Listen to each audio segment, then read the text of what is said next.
future of customer engagement. Every year we could have a session that says new age customer engagement, right? I mean, it doesn't change. We sort of spoke about that at the beginning of the day.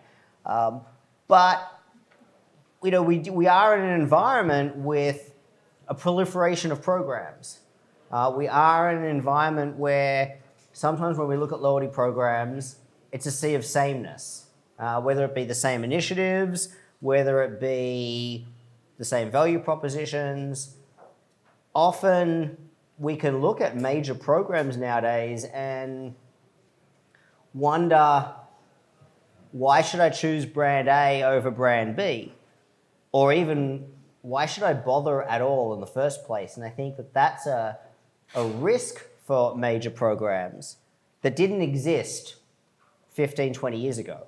It might have been an issue to get people inside the tent initially, but I think we have a situation now, a dynamic, where we have a concern around existing members, keeping them engaged and keeping on message with them as to why they should continue to engage with the brand, particularly after we make program change after program change after program change. And as we know, 9 out of 10 times program changes are not necessarily favorable for your customer value proposition. And that makes our job as program managers all the more challenging. It's very easy to incentivize somebody to pick a task, any task, if you're going to offer them $1 million for it. Metaphorically, if all of a sudden you're asking somebody to do more for less, at some point you reach a tipping point where there's a why bother question that comes back from the member. In the previous session, I think there was the question about award availability, for example. I think we've had that come up a couple of times today, but I think Rob made a good point about award availability. I go to redeem awards, it's not there for me. So why am I going to bother to engage? More specifically, why am I going to bother to keep accruing the currency? And remember, that means flying more or consolidating my share of wallet with your airline. It means taking up your credit card. It means spending on the credit card. Why am I going to do all those things to accrue the currency if when I go to use the currency, I can't get that thing that originally motivated me initially, which was that dream of aspirational travel? Rob also brought up fuel surcharges.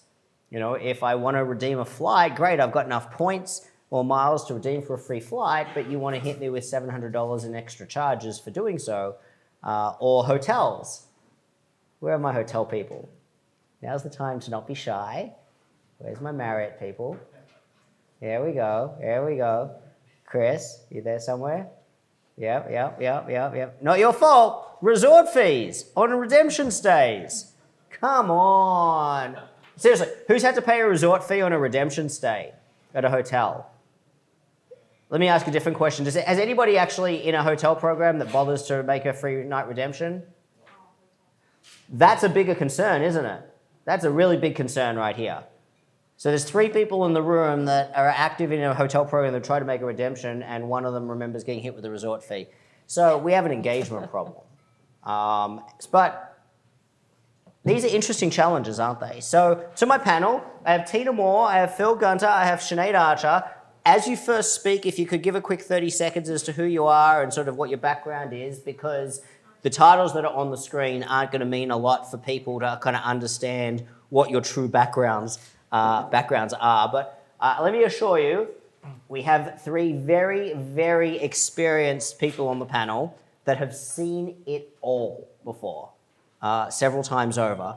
So I'd like to pick your brains, but with that sort of setting the frame for the discussion, and again, I want to just focus on everything we do on member engagement, on keeping members engaged, whether it's attracting members, engaging our existing members, retaining members, but feel free to be as broad as we can, and feel free to refer to any of the topics that came up earlier today as well. I don't want to be over prescriptive about what we talk about. Tina, you're closest. Let's start with you. Yeah, sure. Hi, everyone. Tina Moore. I'm currently the Chief Strategy Officer with Skyview 1. My background has been in loyalty within financial services more specifically. So I was with Amex for many years, managing the US membership rewards program. I was one of the founding members of the Built Rewards program. So myself and Dave Canty built from scratch. And now I'm working with a fintech out of LA to build a mobile banking solution and loyalty program for high net worth individuals in conjunction with their financial advisors. So definitely a new segment. I think what probably resonates, there's a couple of things like from what you've said. So United, do not get me started on those plus points that they have. So I am a Premier 1K member. I was really excited to be able to get all my free upgrades with my plus points. They're about as useless as Smarties, right? I've never been able to get anything from them. I've never, that was my motivation towards becoming a Premier 1K member. I've never been able to get one award upgrade from them, ever. When you search, they're always unavailable. And then when you bid for them, they never clear, to the point that I 300 of them expired, I think about 2 weeks ago. And I was like, well, why the hell did I bother to fly with United so much for, whatever it was, the previous 12 months, and I ended up with nothing. To the point that if I knew anybody that was flying on United, I was like, do you want me to try and bid for your upgrade? Because I was like, I can't use these. They are literally impossible to use. So I got zero value from them. And that was just such a poor experience that I'm not even trying to hit that tier again this year, because I'm like, what is the point?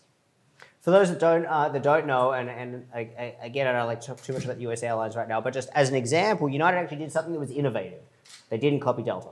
But what they did was they replaced their traditional old school upgrade certificates, which the US airlines, of course, are so ubiquitously known for, with this concept called plus points. And basically, when you hit one of the two top tiers, you got some of these plus points, and they were available to use for upgrades. So rather than waiting for the last minute to maybe get a complimentary upgrade, or for international flights where the upgrades aren't free, you were able to basically, at the time of booking, if it was available, you could already lock in an upgrade or be waitlisted for an upgrade. I mean, most of our programs around the world... Can I be provocative? Yes.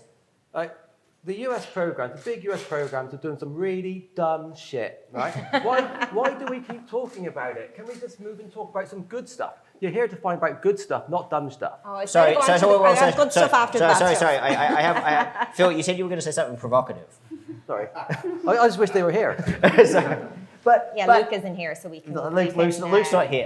But it is a good point. But in fairness,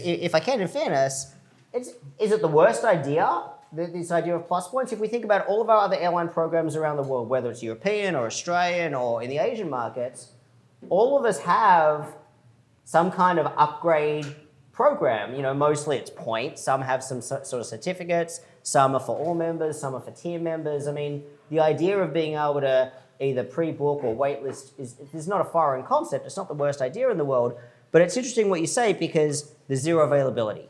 So it comes back to the point that we had earlier of, well, even just a traditional mileage or points award, if there's no availability when you go to redeem, it's a negative customer experience. And you're somebody who is relatively savvy with a loyalty program. Yeah. What if you're your average member? It's their one experience trying to redeem. It looked good on paper. They've done the right thing as a member by accruing the currency or being loyal to the brand. And then they go to the moment of redemption, and it's a failure in terms of customer experience. Yeah. So I think we're going to keep coming back to that topic. So I think that's a good call out. And just to maybe talk about who's doing it right, we are in a Hyatt. I think Hyatt is probably one of my favorite loyalty programs, kind of across the board. I'm a globalist member. I know when you're in the top tier, you do tend to get better benefits, but it's always just such a wonderful experience. You arrive, they've cleared your upgrade for the most part. They had free drinks in the lobby yesterday between 5 and 7. They were pouring me glasses of Moe. It wasn't even just, Tesco's finest Prosecco. It was, it was a really nice experience. And it has been consistently globally. So here in London, in the US, wherever I've been, I've had a really, really great experience with Hyatt. And they're doing it really well. But I think one thing that, what comes across to me in this is the size of the program. So when I was at Built and we built the program, we were able to do some really cool and exciting things, and they continue to do that even now that I'm not there, and I see, I'm a customer, I follow along, and they're giving very, very valuable rewards back to people, but they can do that because they're a really small program. And like the bigger the program gets, the more complex it gets and the more difficult it is to make changes, and because those small changes are going to have huge financial impacts. And I think Hyatt is still quite a small program relative to Marriott. So I don't know how that's going to evolve over time as they grow and as things start becoming so expensive that it's hard to justify to their revenue management teams. And I think Amex is another good example of this. Like Amex's US point bank is 1 trillion points in bank, which is $80 billion of liability on their balance sheet. The smallest change in their cost per point, if they bring in a new program, if one redemption option becomes more popular than another, it costs them millions, if not billions. So like they can't be new and innovative. Like they're actually not able to be without it costing these huge amounts of money. So I think like the likes of Built, yes, they're doing 100% point bonus on rent day. They're doing all these really cool and exciting things because they're small and because their customer base isn't so massive that the cost will get completely out of control. I think Hyatt can do a bit more because they're still small in the grand scheme of things. And I think Delta is an example, and United are examples of companies that are trying to do the right things for the customer, but then the cost just gets totally out of control, that they have to rein it back in, and it ends up being a poor experience. But I think it all actually comes back to this revenue management piece. Phil. Cool. Okay, so You've let me throw a question to you just before you jump into your introduction. Yep. But right after you introduce yourself, my question to you is taking all that on board, you've had to be in the position of overhauling and developing an entire brand new program, as well as all your work with other programs, but putting your program manager hat on, responsible for getting all those pieces of the puzzle to align on the commercial front. How do you approach that is my question for after your intro. Okay, so Phil Gunter, I'm here with Loyalty Status Co, with Mark and Stu and Erin. Prior to that, I ran Virgin Australia's program for many years, and prior to that, American Express for MR. So, and I've been consulting for many years, so I've looked at lots of programs. I do get frustrated with these sort of questions because it's not that hard, and I'm sorry, but it's not that hard. And the scale of a program does not give you an excuse to do bad shit, right? You need a decent commercial structure. You need a good commercial structure where you understand all the ins and outs, and for every little bit, a few basis points down, you can go a few basis points up, right? So while I get frustrated with the US programs, this isn't necessary for what they're doing now. It's for mistakes they made 2 or 3 years ago, which was so predictable to come and bite them on the bum and then make them have to do nasty things again. Because that's what frustrates me, is when we're here, we're not just doing our job for now, we're doing our job for the industry and to have a sustainable thing that follows us. And I think in the States, more than anywhere else, you get judged on your performance today, to hell with tomorrow, and we're seeing the impact of that. That's a good point. And it is. And I think that, it's interesting because, there is this pressure on quarterly earnings calls, for example, and that's the mentality, rightly or wrongly, that is the mentality in the corporate culture in the major programs in the US. Elsewhere you have, reporting to market as well. So I don't understand quite why there's such a difference, but it's a corporate culture difference. But when you touched on the importance of the commercial structure, and we heard that in a couple of the previous sessions as well, the importance of relationships, whether it's relationships with revenue management, whether it's relationships with finance, James and Danielle talked about this as well. And as putting a program manager hat on, how do you think about developing the right commercial structure with your other partners in the organization so that the program can then make those right decisions where it translates all the way down to the engagement with the member? If you have a good commercial model, you understand the maths. And we talked about maths a little bit earlier. And then someone said, I forget who said it, it's about negotiations, about understanding who's on the other side of the table. Mm-hmm. So that's the key to it. You need to understand the finance team. You need to understand the rev man team. And if you have that, I love James's presentation. Right? But if you have that, then you can actually start from the middle, right? Too often, negotiation is a battle, and you see who wins. If someone loses, then it's only a question of time before they're coming back and bite you. Yeah. But I don't want to be provocative, but Can I say, well, this is about engagement at a travel loyalty summit, right? Most of the discussion is around the reward side, the currency side, all right? Now, don't get me wrong, it's really important, and there's some hygiene stuff in that, all right? And as an industry, we've got certain advantages with the exponential value curve and stuff like that, right? A lot of discussion, right? But there isn't a lot of discussion around the other side, which is the status, right? Now, in the whole industry, because I consult or have consulted across lots of different industries, in the whole world, very, very few engagement programs, loyalty programs, call them what you like, have the impact of getting someone to do a status run, right? I used to be a banker, right? It was a common analogy, like a common term. I need to go to New Zealand because I'm close to my my anniversary, right? We all knew it. That's what you did. Like status can drive behaviors like 10 times greater than points. Points is a commercial thing, and there are some challenges with a commercial thing, but status drives activity. People will choose you because of it. People will book an extra flight. It's crazy what it can do. And yet, as an industry, there's very little focus on it.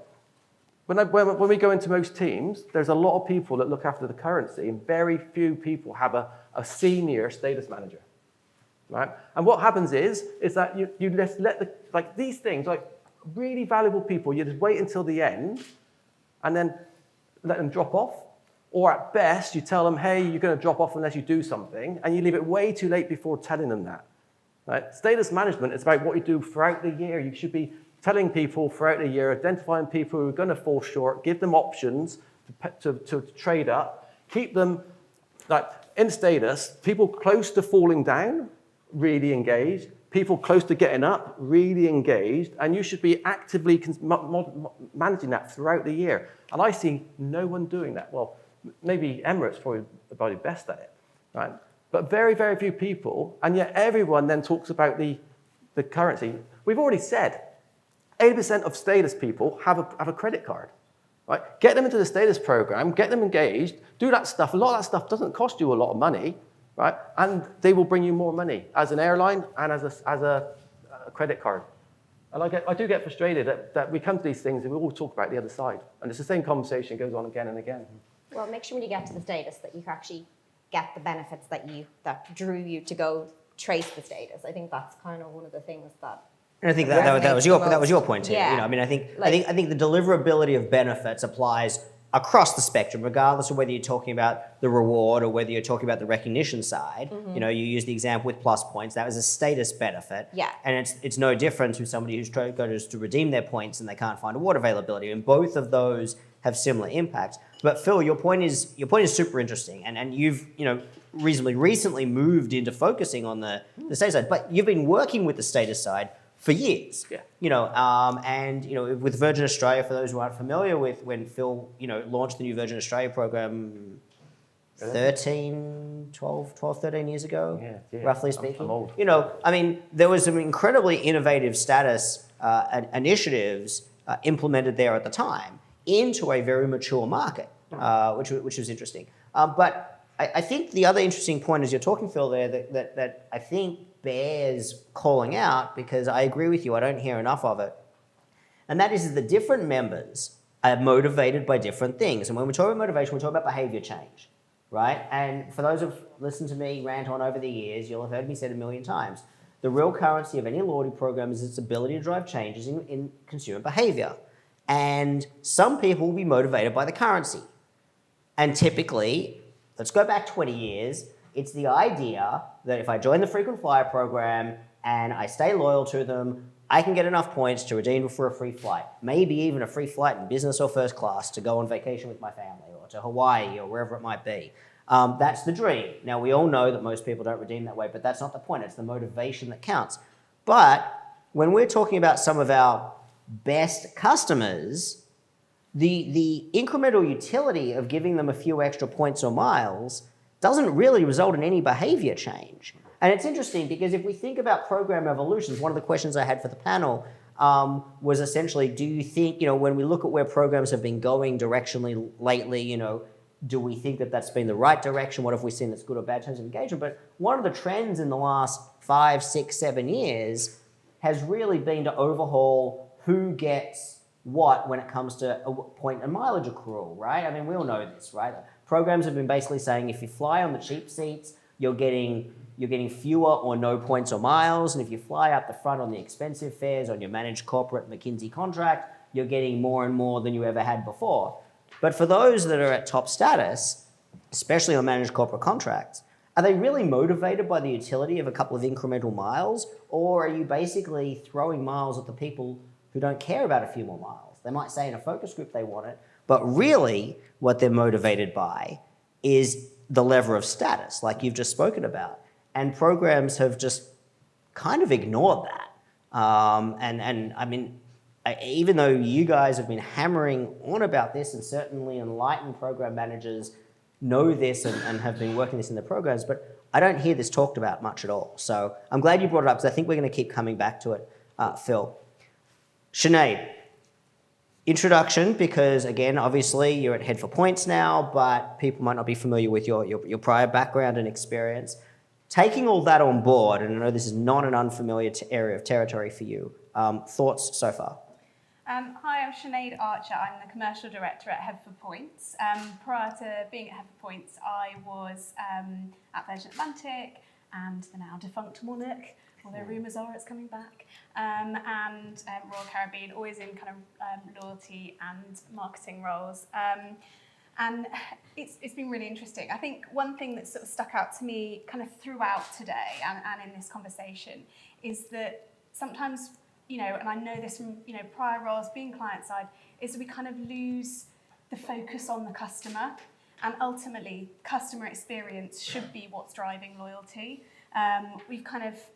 We're quite unusual, I think, in the travel industry, in that we sort of have this kind of accepted customer loyalty aspect, whereas there are industries like retail that really strive hard to earn loyalty and reward people who give them loyalty. Mm-hmm. And I think we forget about that. You know, in some sort of areas of retail, their loyal customers are also advocates, real advocates. They join communities, they really celebrate the brands that they're loyal members of or loyal customers of.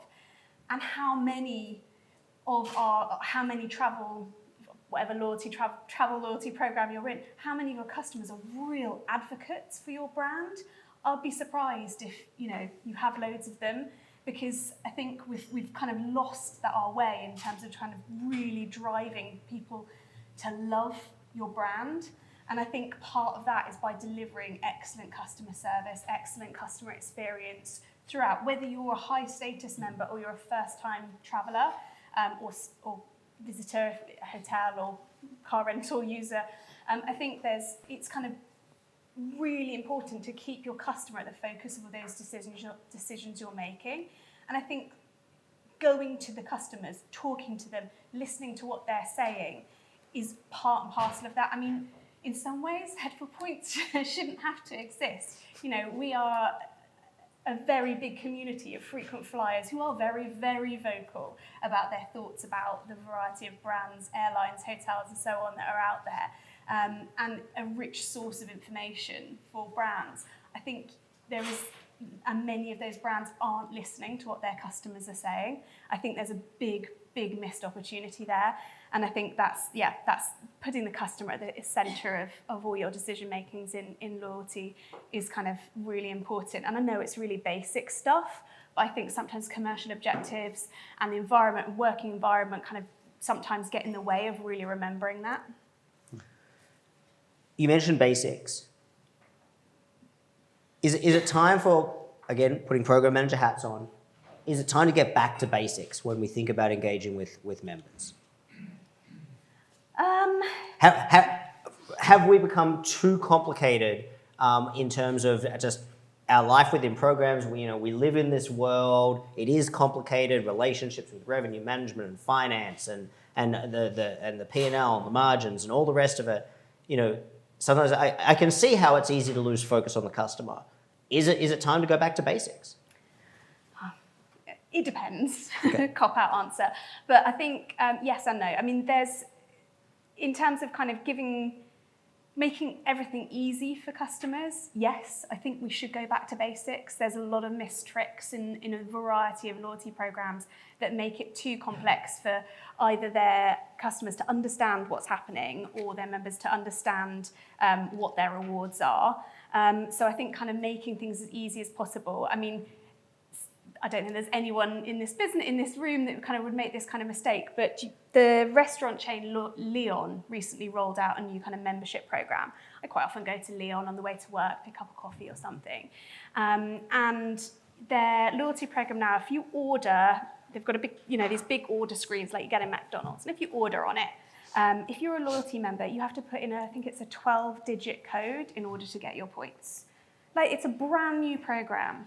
That is a basic step. Now, I'm sure everyone's doing better jobs than that, but these mistakes continue to be made. Make it as easy as possible for your customers to use your loyalty program, and it's going to work better. So yes, going back to basics, I definitely think there's still some lessons to be learned there, but I don't think that means we have to kind of step away from some of the more exciting things that are happening, the utilization of more technology, AI, to improve your customer service and things like that. I think we don't have to go back to basics. We just have to kind of consider them whilst we're looking at programs.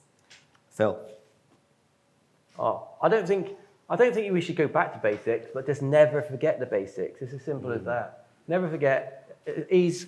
I totally get ease. It's not easy, then forget it. Value and confidence. And that last one, the confidence, is what I think we let ourselves down. That they don't have confidence, they can get what they've been promised. So when you say confidence, could we put the word trust in there? Yeah. Yep. Use it instead. Sure. And that's, Charles, that's in everything. So one of the best benefits of being a top tier is that when the airline goes tech or there's a problem with the airline, you get looked after. And again, these are the sort of things that you just sort of kind of take for granted, but this sort of stuff is really, really important. But then there should be confidence that you can. If you are promised, you're top tier and you're promised stuff, then it should be available or reasonably available. You're better off not promising than having something which looks good on the page, looks good on the board pack, and you just don't have it. And I think that's an important thing. I've always sort of felt that traditionally one of the best benefits of being top tier with an airline or a hotel is when things go wrong, you typically get looked after. That's not a published policy you find in any airline brand or hotel brand, but that's traditionally the experience. And I certainly, anecdotally, what I see, what I hear, is a lot of top tier members, around the world are starting to question whether they are being looked after when things go wrong. And it's in this post-COVID time period. For those that aren't following closely, but I think Qantas has had quite a few chickens come home to roost. They've probably had 10, 15 years worth of cockiness and overconfidence come home to roost as the Australian media has just turned on them. Deservedly so. I think sometimes everybody needs to be taken out the back and have a little attitude realignment to get them to come back and improve their behaviour. But this I think we're seeing this all over the. Pick your devil, right? Qantas, British Airways, name any random US airline. Any European airline. Everybody has a bad customer experience narrative in recent times, and I think some brands have recognized that and are recognizing that we can't take customers for granted. That's a much bigger topic than just what a loyalty program manager is responsible for. But to your point, Phil, is if that confidence and trust isn't there, whether it's as simple as I'm top tier member, I'll be looked after, again, then people are going to start questioning why am I engaging? Why am I bothering?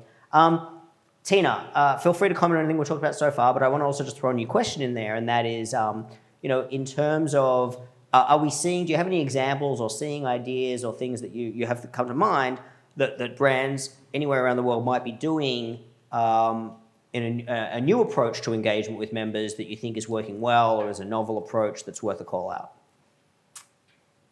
Before I get to that, I just want to touch just quickly back on what you were speaking about. I think that when you think about loyalty and what it means, right? To be loyal to someone, to have an affinity to someone, your customers are putting trust in you, and they're especially the ones that are going to advocate for you and be your biggest brand supporters, and they do expect for you to have their back. And I think that that's just the expectation. And when you let them down, they do take it personally. It's like that they've been let down by a person that they trust, like a family member.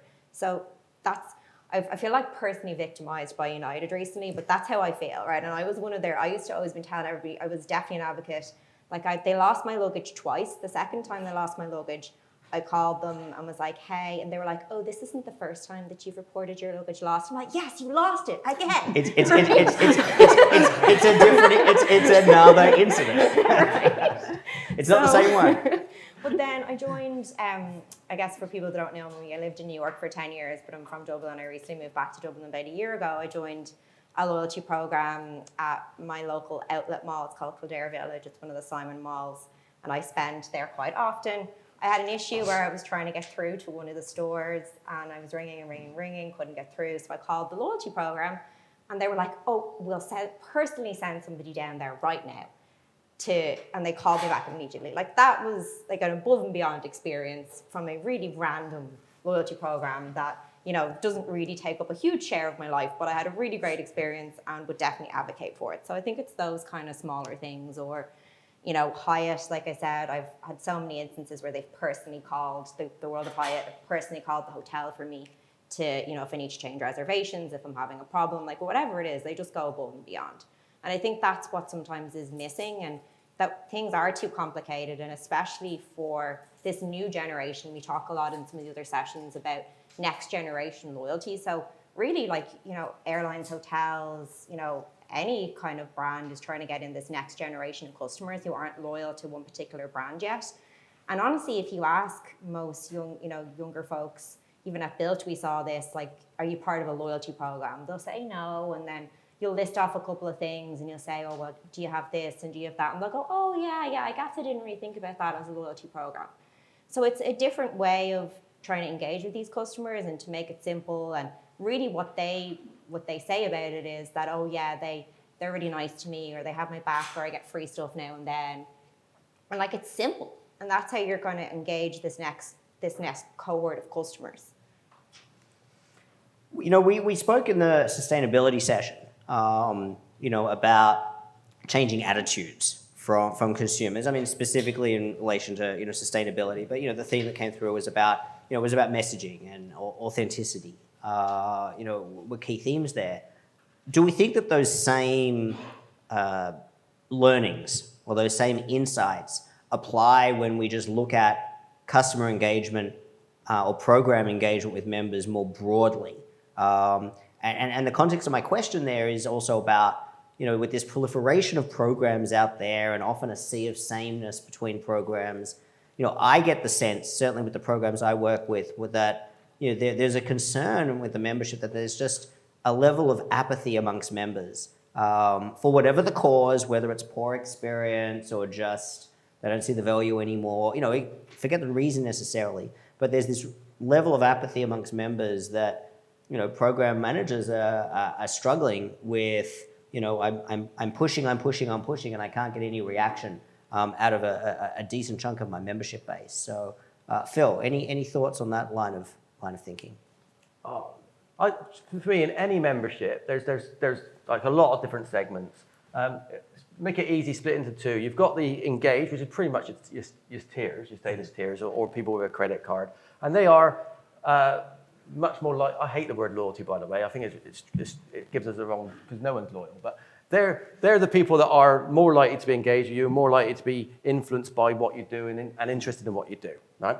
Then you have the long tail, right? The long tail is a marketing database. That's what it is. It's a marketing database with incentives, and that's how you should think of it. You're not going to get people in the long tail to be worrying about all your tier structure and stuff like that.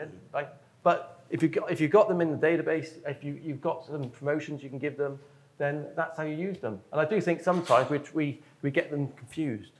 We're trying to get everyone engaged. To me, I'm happy to have people in a database if they open my email once every 3 months. Mm-hmm. But that's not these people up here. Those people you want engaged. I'll come back to that one, Sinead. No, I I can understand that. I think that you definitely want to engage your most loyal, most profitable customers. It doesn't mean I think you don't have to engage with everybody else, or at least try to.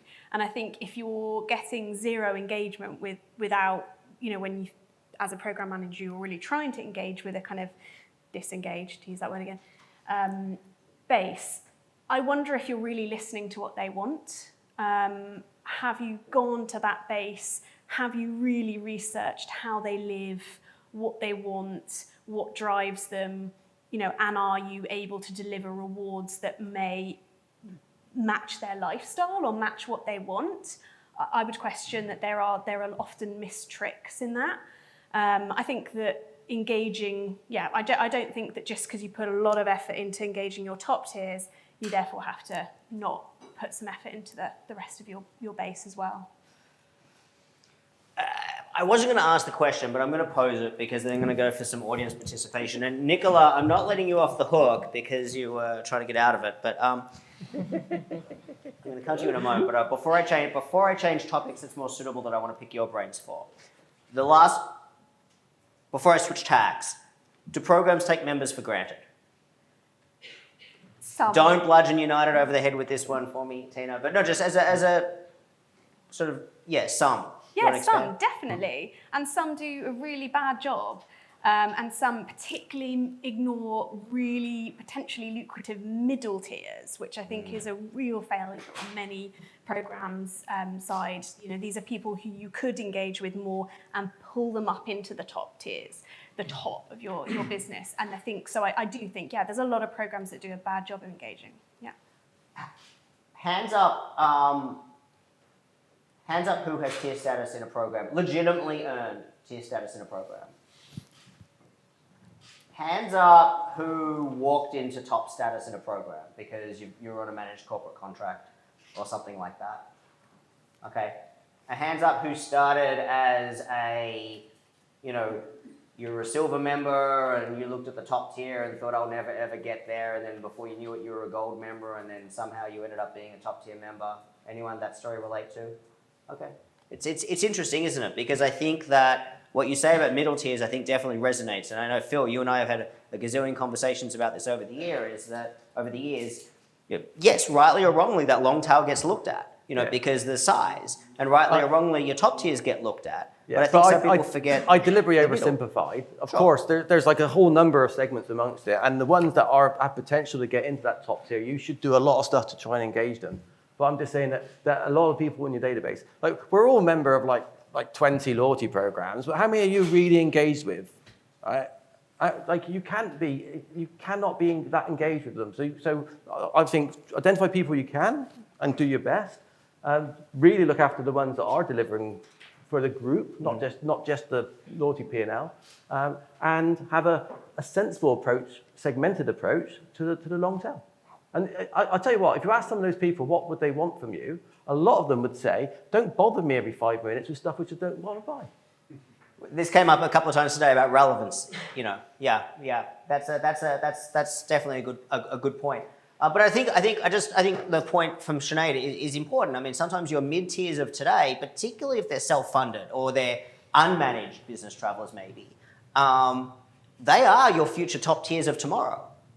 They're engaged with the brand. They've demonstrated a behavior which is well above the average member in terms of revenue, performance, or whatever it is that your commercial goals are. But there's still room to move, and they might not think that they'll ever be there one day. They might look at that tier chart on the website and say, I will never get to there. But circumstances change, and all of a sudden, before you know it, you're there. Before you know it, you have lifetime status with the brand. So they shouldn't be ignored just because maybe they're not there today. Nicola, you're not getting off the hook. I want to bring you in here. Yes, please. So we've got to see you. A quick 30-second introduction, but one of the first question I have for you, and I want to sort of segue into maybe some more audience interaction here, is in your experience across functions of brands, what's your take on just this discussion about member engagement and where we are today? Well, I work for Amadeus. I am in charge of a new unit that we set up recently, which is called Customer Experience, which does resonate a bit weird for Amadeus talking about customer experience, but then I will explain why we are doing this. And my background is airlines. I started doing ticketing in SAS 31 years ago. Then I worked for Lufthansa, British Midland, Alitalia, and now Amadeus. I start why in Amadeus we create this transversal customer experience unit. Because we are the industry, the aviation industry is going to what the industry is called retailing transformation. And this has a huge impact also on the technology. There is a huge program that is transforming the traditional PSS into what IATA start calling order and then offer order. And in Amadeus, we call retailing transformation. Then we realized that you cannot have an order, you cannot have an offer if you don't have a customer. So, and this is not so obvious in the airline industry because the airlines set up a big network, they buy aircraft, and then they say, okay, let's sell these seats. It's very transactional. And what I really like of my takeaway of this is that, especially in the second part of this session, we start moving from loyalty to customer experience. I truly believe that, and this is also what we see from the observatory of Amadeus, now that we power so many, we power 200 airlines. And at the end, we see that there are different speeds all over the world. We see airlines that are still very transactional, also because the market is still not mature. But the US carriers, some of the American carriers, they're going really behavioral. Okay, but to do behavioral, you need processes, people, and technology. Amadeus piece is doing technology. Customer experience, and we see the way we are positioning loyalty, just as one of the many means that the brand should leverage to, at the end, to make magic happens. At the end, businesses are profitable if you retain customer and you add customers. The concept is very simple. And when it comes into this, the loyalty discussion, if I can give you some feedback the way I see here, I see this community of loyalty experts. We need to open the doors to our stakeholders. I mean, it's not enough to say, revenue management doesn't understand anything. I think revenue management understands a lot. And we also have to accept that if a loyalty program of an airline exists, it's because you have aircraft flying. Now, you can dream lifestyle, whatever you want. And recently, on a podcast, Dr. Najib said that 100% of Emirates customers, they aim for an aspirational travel. Mark said that the dream of this industry is the travel. 85% of the way they redeem, they want to redeem on the flight. So guys, forget it to say we do aspirate. This is a travel business, and we have to make sure that our CFO, our revenue manager, understand what we are talking about. And I think if we embrace the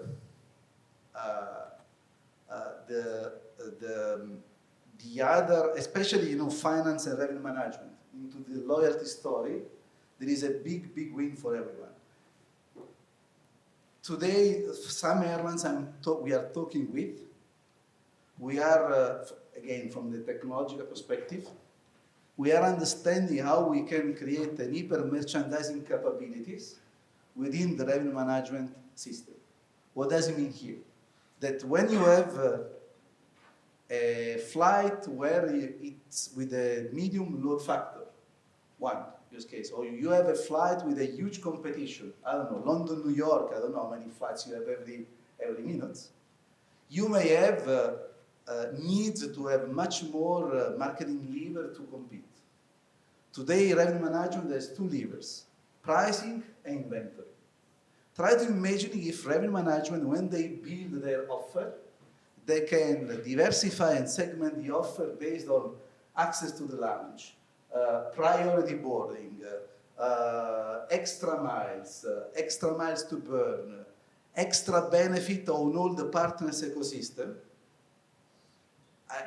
I think probably we need to spend a bit of more time with other departments, because loyalty, the way we see, the way I see, and the way I'm advocating internally and also vocally externally, loyalty is just a way to enrich the offer or the experience, but ultimately is to make customer happy. And probably, I don't know, in the future, loyalty, I don't know, is a customer experience or is another thing or is what? And for sure, the way in Amadeus we are positioning this, loyalty is no longer a point story. It's really something else. It's more really to create capabilities that when a brand designs the offer, it can deliver a much more relevancy experience. And then I want to make a comment on the database stuff and also what Sinead said. It's true that customers, the long tail is a database. And when you do the trade-off, how do you engage the long tail? So today there is also a new technology that last year was not there. Now it's there. All the AI, it's not any longer an hypothesis, it's there. And I think brands are not ready yet to use the power of AI, to use that technology at scale. And I think in this forum, it's also important to start advocating that there are new ways to make all this at scale. Because it's true that we have to give value to the high customer, but those top frequent flyer, most of the time are also driven by the network itself. You were saying this at the beginning. Me, I was at Gold of Emirates because I was flying every 2 weeks in Asia. Now I'm Gold of Air France because I'm flying to the United States. I'm wondering, James, am I someone that I just stopped doing the business, or for him I'm a churning customer that he has to push me? So this is still the question mark. And today the knowledge that the loyalty system has, it's part because James may know that I'm still booking Hilton in the United States. And then at some point he can make a proxy that, okay, there is no point that I consider Nicola as a churn customer. It's just he's changing business. And this is, I think, where the loyalty can play a big role. I wanted to find out. One more question. Do you want to add something to Sinead's comment? But then I have another question for you. No. I think okay, probably I'm a bit obsessed by the customer experience. I really believe that if we put everything from the customer angle, magic happens. When we see, I mean, if we would have had a system to count how many times we talk about finance in this room, it's a bit a paradox because we are a customer experience community. No, we finance it's a consequence of what we do, but cannot be the driver of what we do. That's at least my personal view. So, if we think back in the old days, before modern, the old days, not even the old days, 10, 15 years ago even, a big goal of loyalty programs was to connect the dots with our customer activity. It was to have a commission-based relationship with our customers and to be able to connect the dots of their activity. I mean, even in the retail sector, if we look at the grocery store, at the supermarket, someone swiping their loyalty card, we can track their purchases more than we can if they're just buying something and they're using cash at the register, at the checkout.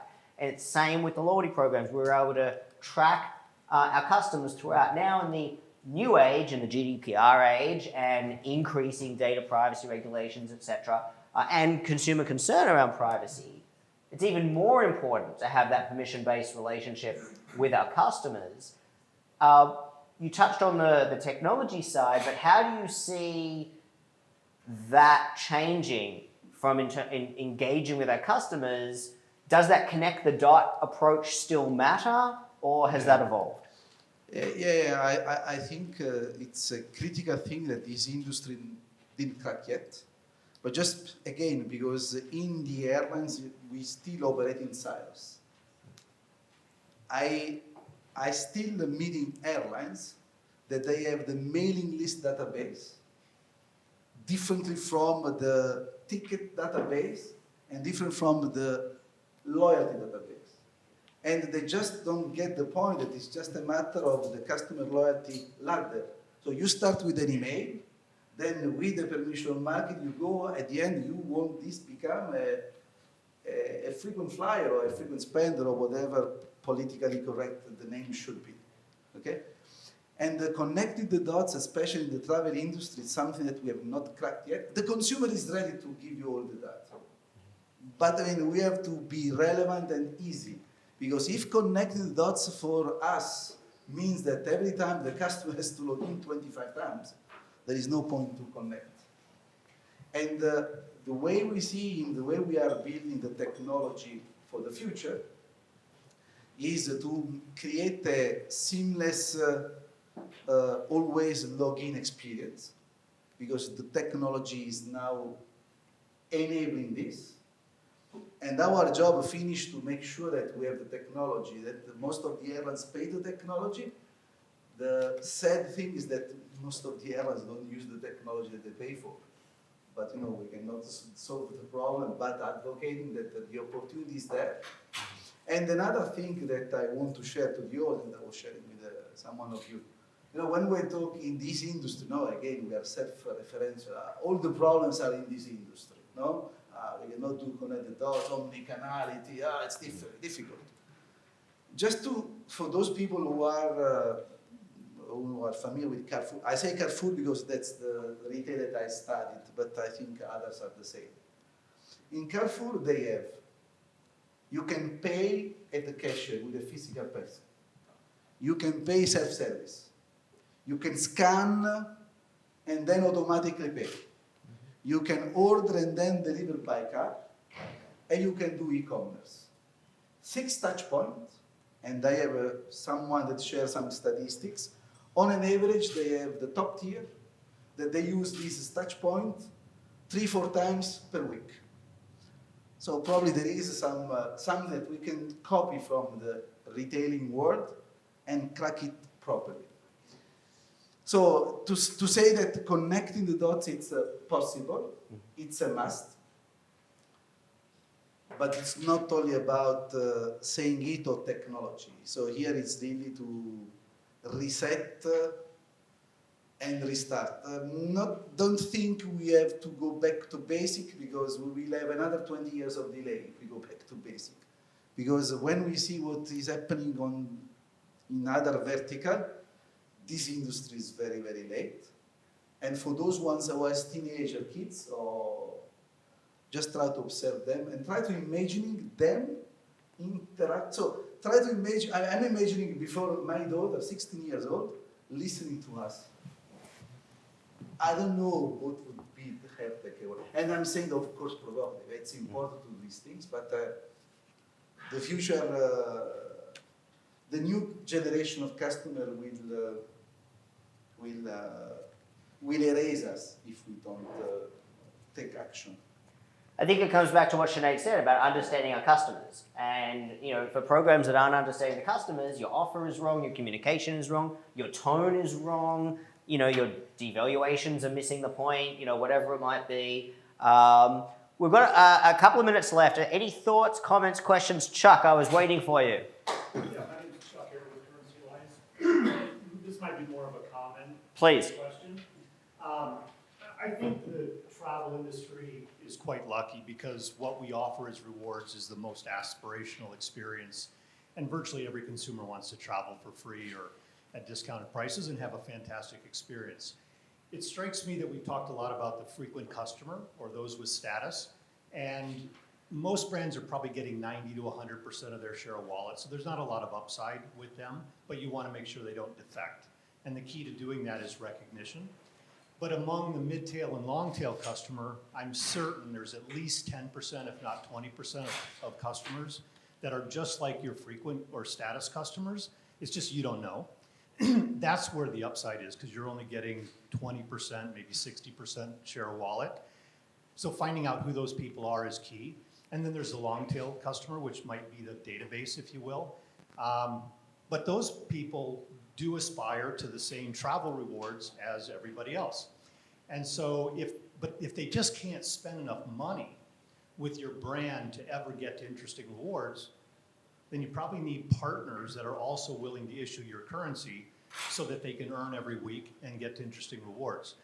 And I would argue that someone who might have earned let's say 500 euros worth of points among partners and then gets a free trip to Mallorca every year is a much more profitable customer than someone who pays 150 euros to fly to Mallorca in cash.